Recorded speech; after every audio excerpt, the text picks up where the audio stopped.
Good evening. I'm Congresswoman Grace Meng, and it's an honor for me to be here today to introduce a friend and colleague of mine, Senator Cory Booker of New Jersey.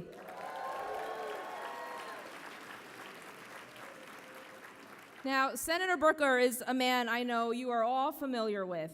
I don't need to tell you about all his accomplishments, how he consistently stands up for justice, or about his concern for the plight of those less fortunate. This is a man who really cares about people around him, and I can tell you that from personal experience. The first year that I was in Congress, I was at the White House holiday party. My two boys, Tyler and Brandon, were really misbehaving, worse than usual. They were so naughty that I decided to leave the White House party early. On our way out, we ran into Senator Booker. It was my first time ever meeting him.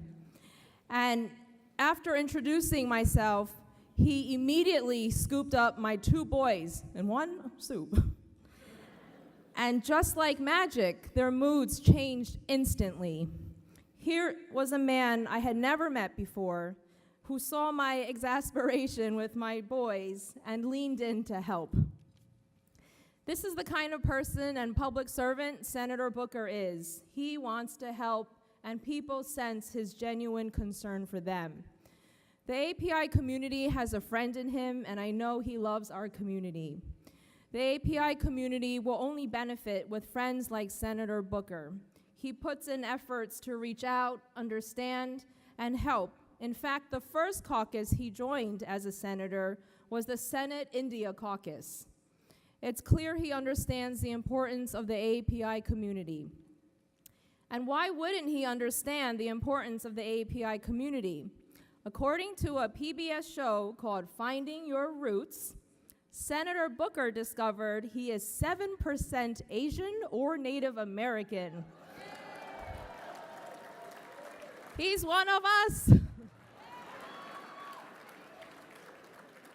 As my fellow elected official from the tri-state area, Senator Booker has a large API constituency, and he's always been a strong advocate for their needs, and we must be there to support him as well. His deep heart and genuine empathy for those around him make him a wonderful partner in government. With that, it's my honor to introduce to all of you Senator Cory Booker.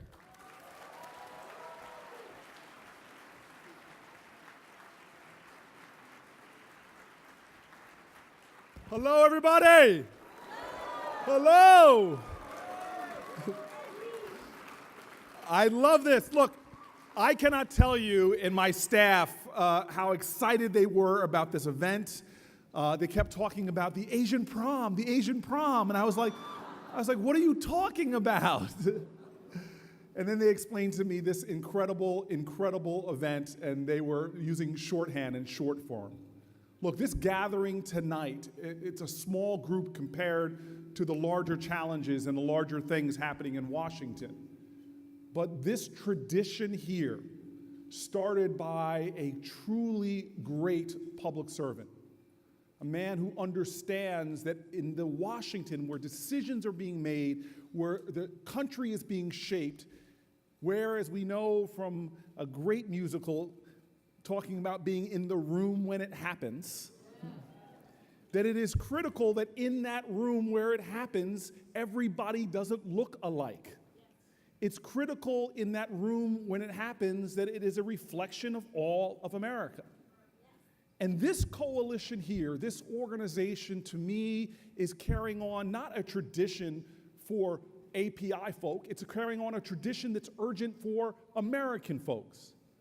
Let me be very clear. Look, I grew up in a household where my parents were vigilant fighters for civil rights, for inclusion, for opportunity. I have come from a family that was so concerned about justice and equality, not just because we were minorities, but because of the reality that my parents understood that we're all in this together. And that when you take any segment of America and try to erase or ignore their contributions, their strength, their beauty, you weaken and undermine the greatness of our country as a whole. My father had this incredible story. My father was one of these guys, and I'm sure you all have parents like this, that they're almost offended by your privilege growing up. It's like, if you knew what we had to go through, son. My father, every time he would tell a story, it got more dramatic every time he told. I was literally afraid to go to his home state of North Carolina because I thought the weather was always bad. I mean, early in my life, they had the hail the size of golf balls, and then every time my dad would talk about his home, the hail got bigger to baseballs, then softballs, then volleyballs, then hatchbacks. And then my dad, and I know you all have family members like this, he started a story once, and he said, and my dad grew up in the mountains of North Carolina, and he said, son, let me tell you about the time the tsunami hit my town. And I'm like, Dad, you grew up in the mountains of North Carolina. There's just no way that happened. And my dad looks offended to me. He's like, boy, it happened a long time ago, before the internet. You can't look it up, but it happened. My dad was so offended that he was raising his kids in affluent suburban, this guy that was born to a single mother, this guy that was born so poor, he would tell me he couldn't afford to be poor. He was just P-O. He couldn't afford the other two letters. And now his son was walking around this nice suburban home in this town in northern New Jersey, and my father would look at me and say, some Jersey in the house. And my father would look at me and walking around the home, and he said, like, boy, don't you dare walk around this house like you hit a triple. You were born on third base. Let me tell you how I had it.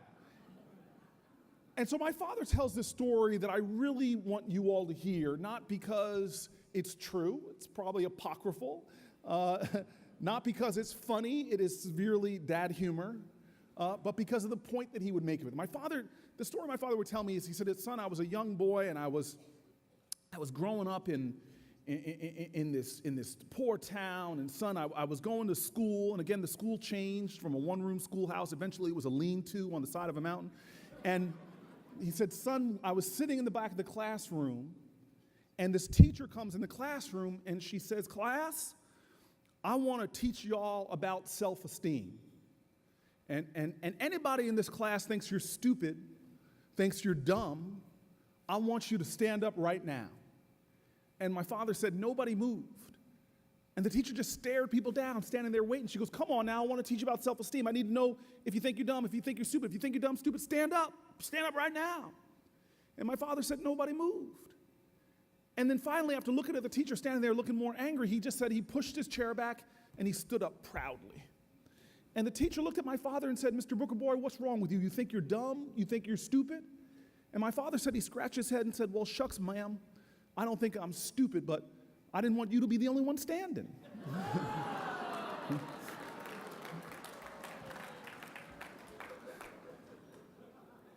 My father wanted me to understand, and he made this point over and over again. Son, you're going to face discrimination in your life. You're going to face people that make presumptions about you just because of the way you look. You're going to face people that are going to try to weaken and undermine you by erasing or ignoring the history of your contributions and your ancestors' contributions to this great country. But I want you to be someone who stands up for who you are, who stands up for your ideas and your values. And the most important thing to me, son, is I want you to be someone who stands up for other people as well. Because we got to stand for each other. And what you need to know is that people stood for you. They fought for you. They marched for you. They stood for you, and they fell for you. On their knees to scrub toilets, they fell for you. In battle and wars, they fell for you. In dark places, trying to register folks to vote or trying to organize. That's not just black history, it is our history. We all need to understand in this room right now, folk don't know our fullness of our history. And that weakens everyone. I stand here to tell you that this is a community of people, Asian Americans, that have been fighting for this country and sacrificing for this country and dying for this country. In the war that had the very separation of our nation, the Civil War, Asian Americans gave their lives so that this union might be preserved and so that African Americans could be free. World War I, in trenches in Europe, in the brutal battles in French fields, Asian Americans gave their lives for this country. In World War II, facing overt government-sponsored bigotry and offense, literally being put into concentration camps, Asian Americans stood up and defended this country and the world from fascism, exhibiting some of the greatest bravery and the greatest heroism we saw in World War II. Don't let people take away the history of this country. This flag that waves red, white, and blue was defended and protected by all of us.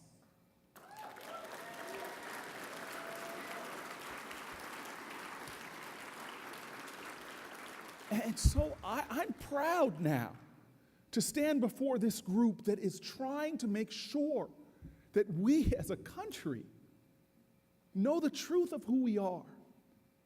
And at the center of our nation, where decisions are being made that affect people coast to coast and beyond, that those decisions are being made in a way that is inclusive of us all. What a profound moment in American history. I tell you that I admit to you that in November, on election night, I felt astonishment and pain. But then I looked up and I saw that joining me in the United States Senate would be great Americans reflecting a diversity that has never been seen before in the United States Senate. With people like Senator Duckworth,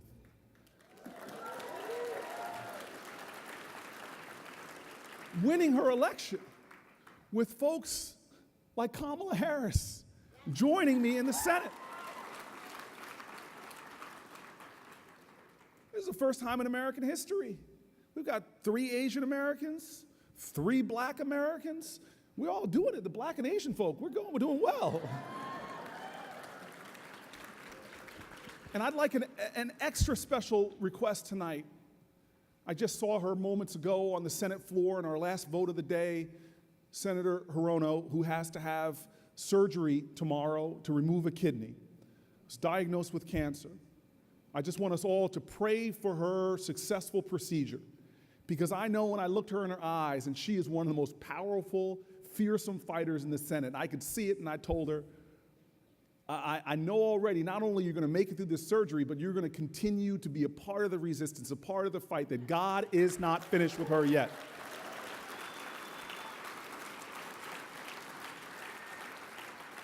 Now, I want to tell you, we have work to do.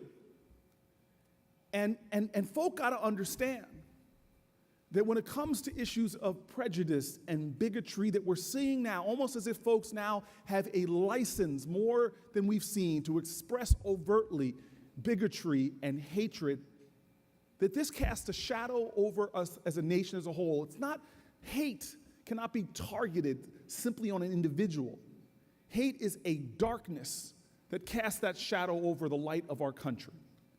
We all have to make sure that we understand that injustice anywhere is a threat to justice everywhere, as King said, where he said so eloquently in those letters from the Birmingham jail that we're all caught in an inescapable network of mutuality, tied in a common garment of destiny. These were lessons my parents taught me as a child.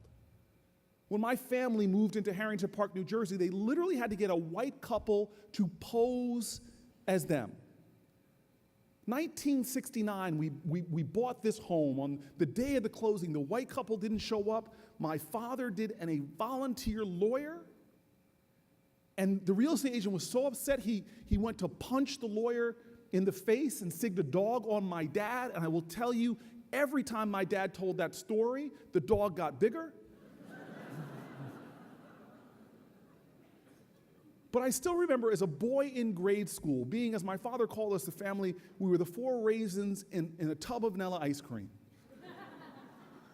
The real estate agent was paranoid that there would be blacks would pour into the neighborhood, there would be white flight, his twisted view and his racism was clear.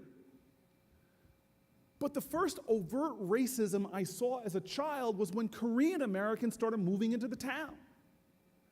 I will never forget this moment in my life when we were driving home in my mom's Volvo, we call it the family truckster, and we're moving along Lafayette Street in Harrington Park, New Jersey, going up the railroad tracks, and there is the sign saying, entering Harrington Park. And someone had spray painted over the sign, entering, and they spray painted Chinatown. And I was confused. I'm a little boy. I didn't even understand it, but my mother's reaction to that sign is something I will never forget to this day. She was shaken. She was angry. I didn't understand her anger. We drove all the way home in silence, and I could see my mom seething with anger. We marched in. I began to go up the stairs, and she said, "Cory, hate is hate is hate." Think about those words. She said, hate is hate is hate. And we had a conversation where she told me as a girl what it felt to be like the subject of prejudice, the subject of discrimination. And so think about this in today's context.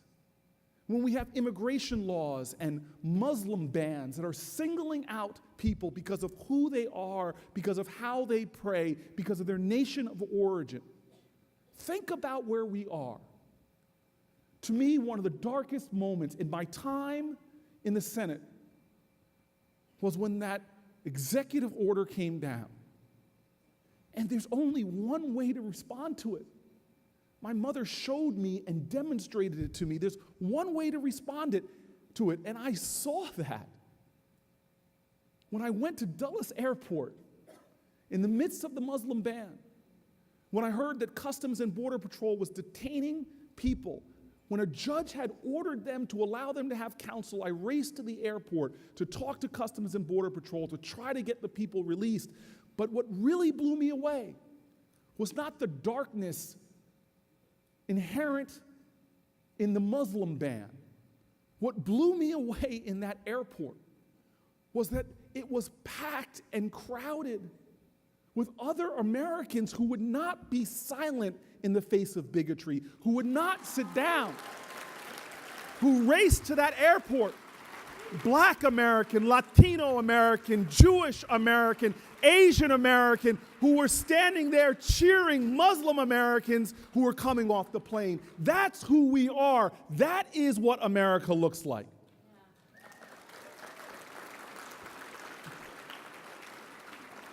And so we know that broken systems inherent and rife with bigotry and hate that reflect the darkness demand a response.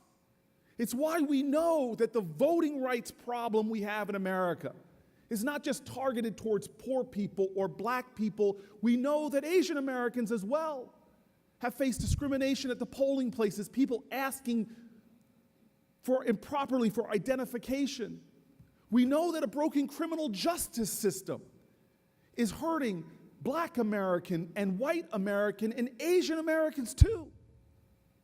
We see that the dark corners of our country are hurting us all and costing us all.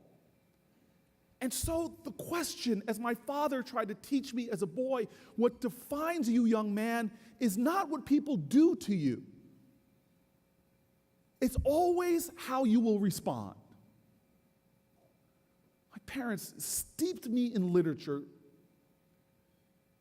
wanted me to read everything from Alex Haley to Ralph Ellison. They taught me through these words of these great authors what it means to be discriminated against. Ralph Ellison talked about the pain of being rendered invisible by society, not being recognized, not being seen.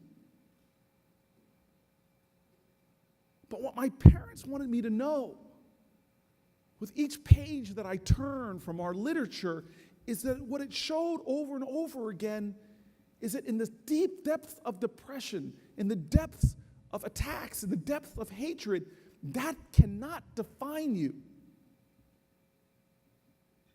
My father said in a funny way, he said, son, I want you to know there's two ways to go through life. You can go through life as a thermometer or a thermostat. Now, a thermometer just reflects the world around you. It gets hot, you get hot. It gets cold, you get cold. He goes, son, I don't want you to be a thermometer. I want you to be a thermostat. I want you to be someone that despite what the world comes, no matter what the environment, you must keep pushing with your light and your warmth. You must seek to change the environment. You must seek to spread the love. That's really what I want to end with now. This idea of love.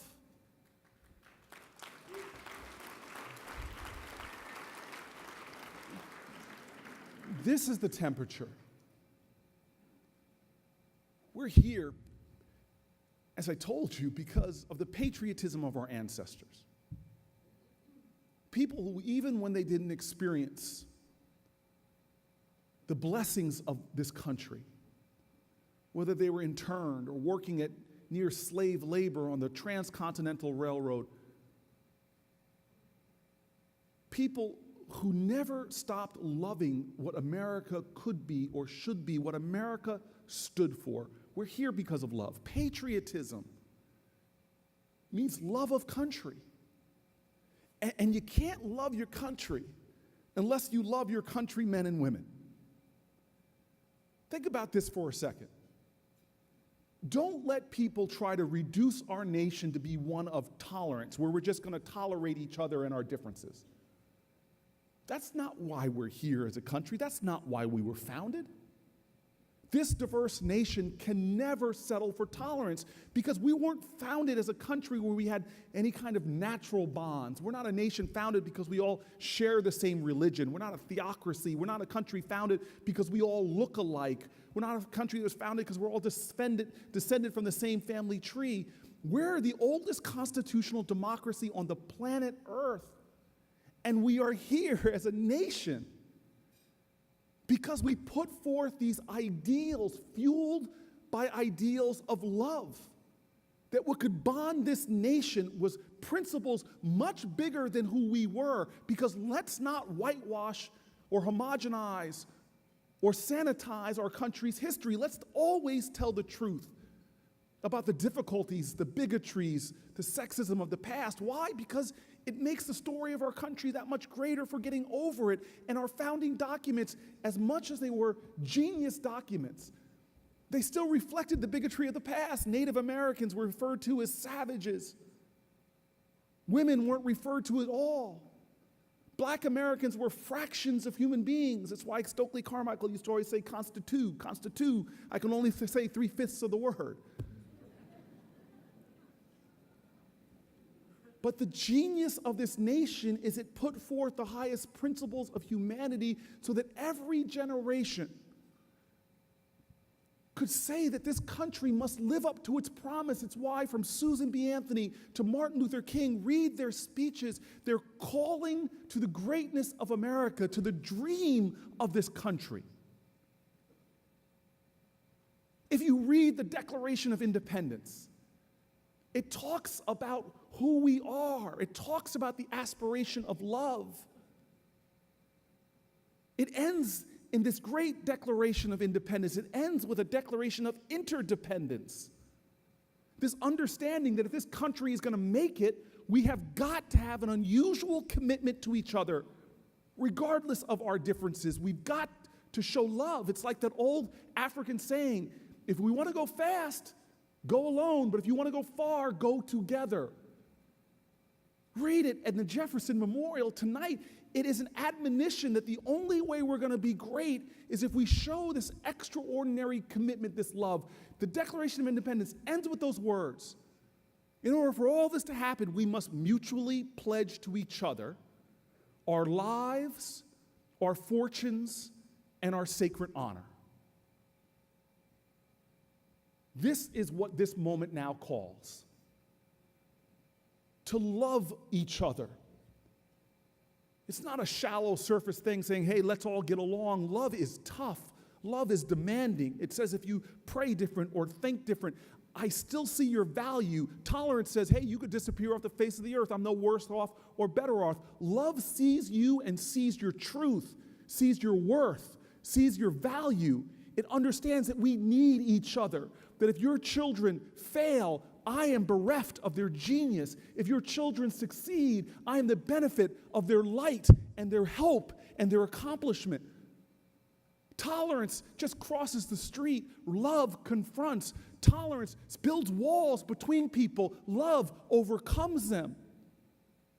Love knows that even when you face a defeat, you can never be defeated. You've got to keep working in the course of love. Love says if I'm knocked down, I'll get up and keep fighting for the other. Love says if I get pushed back, I'll get up and keep moving forward for each other. That's what this moment demands.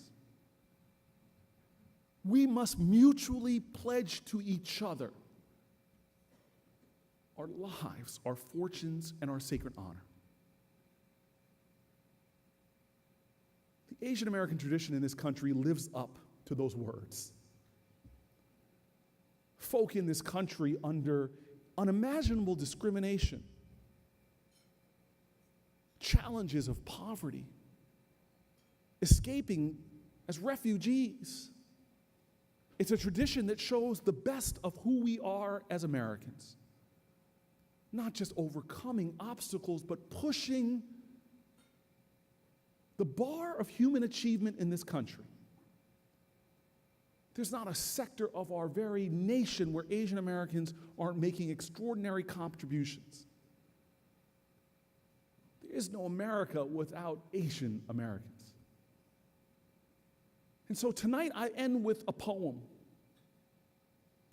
from a man who challenged us to live this generation, to live our commitment to country. You know, I have this belief about religion, and I'm a guy that has studied faith in every way. I just gave Mazie Hirono two of my favorite books, one by Thich Nhat Hanh called Living Buddha, Living Christ. I gave her another book because I love Judaism, and I gave her a book called The Jew and the Lotus. I love studying books about faith, Judaism, Hinduism, Buddhism, Christianity. But I have this saying about faith. It's very simple. Before you tell me about your religion, first show it to me in how you treat other people. Now,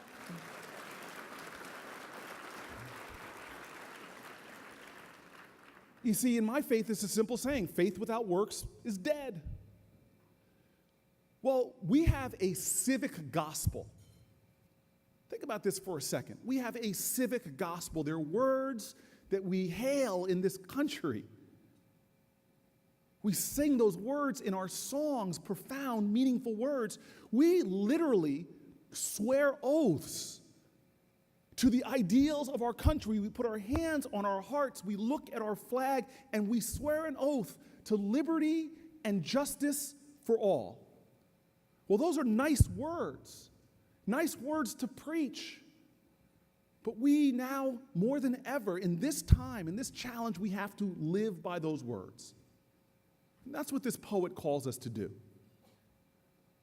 In a time of difficulty, in a time of overt bigotry, at a time that people stood on the Senate floor preaching against the civil rights of others, at a time that cities were exploding with violence, and segregation was the law of the land, there was a man in the 60s who wrote a poem calling on our country to live up to its civic gospel, calling to us to swear an oath, to make real the promise of America through our commitment and through our sacrifice. I end with Langston Hughes' words.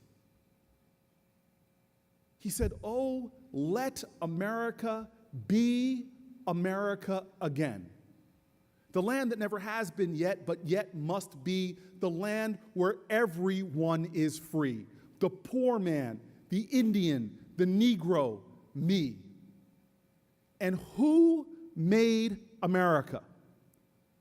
Whose sweat and blood, whose faith and pain, whose hands at the foundry, whose plow in the rain, must make our mighty dream live again. Oh, yes, I say it plain. America never was America to me. But I swear this oath, America will be.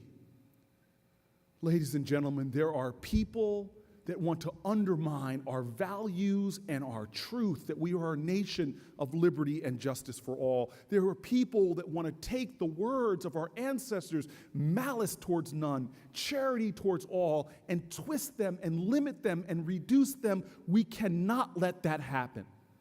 This is a call to courage. It is a call to patriotism. It is a call to love. Let us rise every day in the morning. Thank God for our country, but then go to the service of our nation, of our values, and of our people. And if we rise in that way, if we live our oath more than we preach it, I tell you right now, I see the future. It is a beautiful future. It is a rainbow future. It's a future for Black Americans and white Americans and Latino Americans and Asian Americans. It is all about our nation. We will make that country real and make our ancestors proud and generations yet unborn benefit. Thank you very much.